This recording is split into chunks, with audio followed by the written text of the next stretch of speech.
किसी गांव में एक धोबी रहता था। उसकी रोजी रोटी का सारा दारोमदार एक कमजोर से गधे पर था। वो शहर से लोगों के कपड़े इसी गधे पर लाद कर गाँव लाता, दरिया किनारे धोता, सुखाता और फिर वापस शहर पहुंचा देता।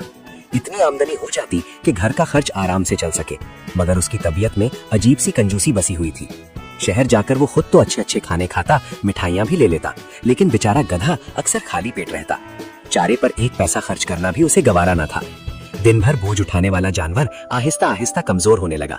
उसकी पसलियां साफ दिखाई देने लगी, टांगे कांपती थीं और आंखों में थकन बसी रहती थी, मगर धोबी के दिल में जरा सी नरमी पैदा न हुई। एक दिन वो मामूल के मुताबिक कपड़ों का भारी गट्ठर गधे पर लादे शहर जा रहा था कि रास्ते में गधा अचानक लड़खड़ाया और धड़ाम से जमीन पर गिर पड़ा। सारा सामान मिट्टी में बिखर गया। धोबी को सख्त गुस्सा आया, मगर गधे की हालत देखकर उसे मारने से रुक गया। अब उसे फिक्र हुई कि अगर गधा बिल्कुल ही नाकारा हो गया तो उसकी कमाई का क्या बनेगा। वापसी पर जब वो जंगल के किनारे से गुजर रहा था तो उसे एक मुर्दा शेर की खाल पड़ी मिली। खाल देखते ही उसके जहन में एक चालाकी भरा ख्याल आया। उसने खाल उठाई और घर जाकर गधे को पहना दी। अगले दिन वो गधे को करीबी खेतों की तरफ ले गया, जहां किसान काम में मसरूफ थे। जैसे ही लोगों ने शेर को खेत में घुसते देखा, खौफ से सब भाग खड़े हुए। इधर गधा इत्मीनान से नर्म हरी घास चरता रहा और धोबी दूर खड़ा मुस्कुराकर तमाशा देखता रहा। अब ये उसका रोज का मामूल बन गया। वो गधे को मुख्तलिफ खेतों में ले जाता, लोग शेर समझकर डर जाते और गधा पेट भरकर वापस आता। चंद ही दिनों में गधे की सेहत संभलने लगी। वो पहले से ज्यादा तवाना दिखाई देने लगा और धोबी दिल ही दिल में खुश था कि बगैर खर्च के उसने मसला हल कर लिया है। मगर वो ये भूल गया था कि धोखे की बुनियाद पर खड़ी चीज ज्यादा देर कायम नहीं रहती। एक दिन वही खेल दोबारा खेला जा रहा था। लोग शेर को देखकर भागे, मगर उनमें एक समझदार किसान भी था।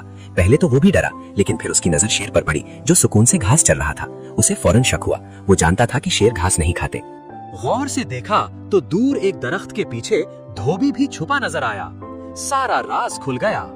इसने इशारे से दूसरे लोगों को बुलाया और हकीकत बताई। सबने तय किया कि आज इस धोखेबाज को सबक सिखाया जाए। वो आहिस्ता आहिस्ता दबे कदमों धोबी के पीछे जा खड़े हुए। जैसे ही धोबी ने मुड़कर देखा तो उसके चेहरे का रंग उड़ गया। भागने की कोशिश की, मगर पकड़ा गया। लोगों ने उसे खूब सुनाए और उसकी चालाकी का अंजाम दिखा दिया। गधा इससे ले लिया गया और उसे सख्त तंबीह की गई कि आइंदा किसी को धोखा देने की हिम्मत न करे। इस दिन के बाद धोबी को खुद अपने कंधों पर बोझ उठाकर शहर जाना पड़ता। इधर गधे को एक नया मालिक मिल गया, जो उससे मोहब्बत से पेश आता, वक्त पर चारा देता और आराम का ख्याल रखता।